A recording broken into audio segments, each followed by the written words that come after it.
bersikaplah sebagai seorang apa? Laki-laki. Ya. Bagian kita lah ketika kita melihat orang yang bersama-sama dengan kita menemukan kebahagiaan mereka karena hidup kita.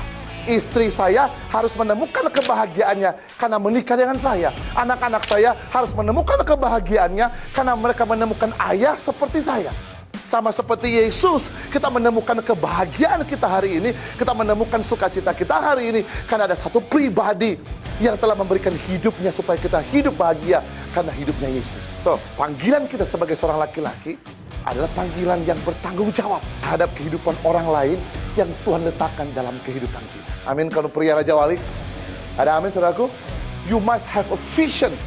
Jangan menikah sebelum dapat visi. Jangan bawa orang yang akan hidup dalam hidupmu akan menderita karena hidupmu. Bersikaplah sebagai seorang apa? Laki-laki. Panggilan kita sebagai laki-laki, sebagai seorang suami. Laki-laki sebagai seorang ayah. Laki-laki sebagai seorang pemimpin. Dan kebahagiaan kita adalah ketika kita melihat orang yang bersama dengan kita. Orang yang hidup dengan hidup kita. Bahagia karena hidupnya kita. Walau kita menderita untuk itu. Walau kita berkorban untuk itu. That is our calling as a man.